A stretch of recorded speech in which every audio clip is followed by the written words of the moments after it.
में किसी से दबना नहीं, घमंड से कहना हम भगवान भोजराज कंस की बहन है, बटेश्वर से उठा लाऊंगा, मथुरा में जिंदा दबा दूंगा, लेकिन किसी को दुखी नहीं देखूंगा, मेरी आत्मा ही जाने कैसी है।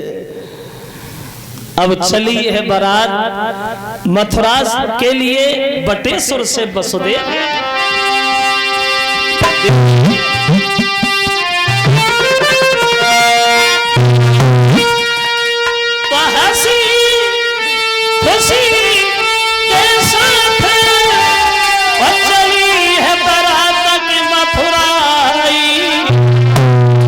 मन्नव लोगल हमारी रे देवकी की भाई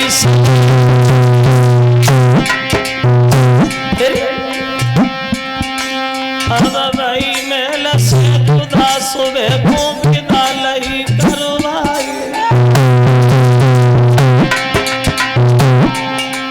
पलकी के बीच मिली नीलली बिठाई,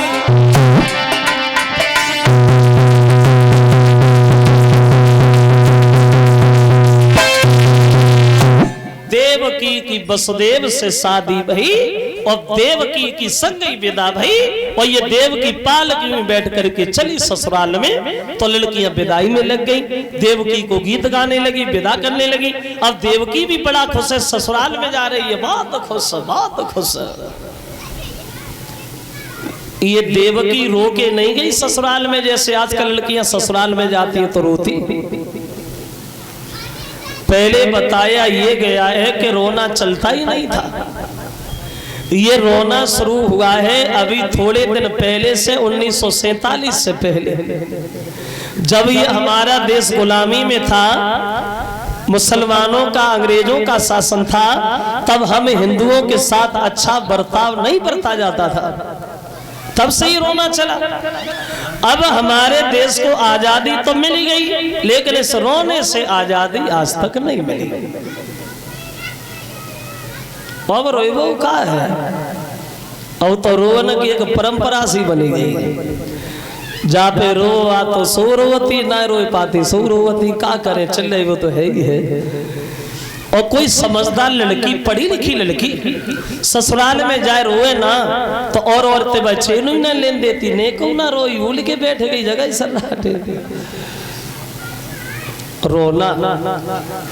एक दिन एक लड़की की विदा हो रही थी, तो लड़की खूब चिल्ला चिल्ला करके रो रही थी खूब। तो उस लड़की का एक छोटा भाई था, वो अपने पिता से बोला, क्यों पापा दीदी रो रही है, जीजा जी क्यों नहीं रो रहे? बच्चा बोला, पापा दीदी रो रही, जीजा क्यों नहीं रो रहे? तो पापा बोले, लला तेरी दीदी तो आज ही रो रही है, जीजा आज के बाद जिंदगी भर रो रही है। विदा किया, और जब देवकी को विदा किया, कंस सामने आ गया, मैं ऐसे पालकी में बैठ के कब तक पहुंचोगी बटेश्वर में? आ हमारे रथ में बैठो, थोड़ी दूर हमें तुम्हें छोड़ दे, हमें अकेला अच्छा नहीं लगेगा, तुम भी जा रही हो। अब रथ में देवकी को बिठा लिया। देखो विध का विधान, भगवान की माया। अब हुआ ऐसा,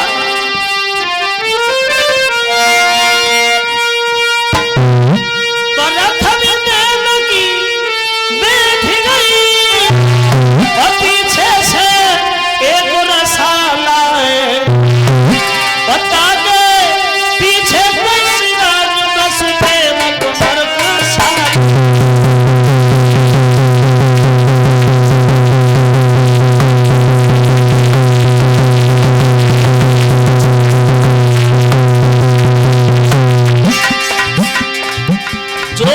रथ लेके आगे बढ़ा, आकाशवाणी होने लगी, देवता लोग चिल्लाने लगे कंसराज, और जैसे ही कंस ने ऊपर देखा तो देवता बोले,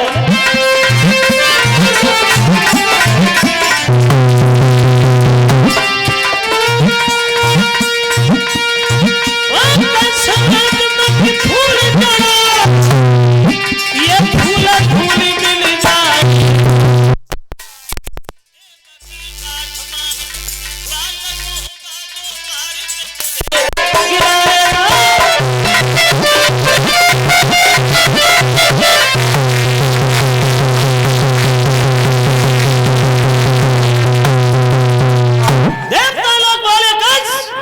जिस बहन को तू इतनी हंसी से ले जा रहा है, तेरी बहन के काले आंचल में तेरा काल पल रहा है। तेरी बहन के गर्भ से जो 8वां लड़का होगा, जिसके हाथ से तू मारा जाएगा।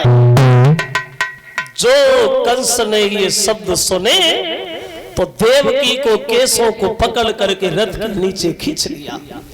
झूठ बोले देवताओं, कंस का काल हो ही नहीं सकता, क्योंकि ये कंस माया। अगर मेरी बहन के गर्भ से वो सपोला पैदा होगा तो हम उस वृक्ष को नहीं छोड़ेंगे जिस पे कोई फल लगे, मार दूंगा अपनी बहन को। और देवकी से बोला है, माफ करना बहन, ये तो दुनिया भर के लोग जानते हैं कि बिना मतलब के कोई पाप नहीं होता, और जब जान पे नौबत आ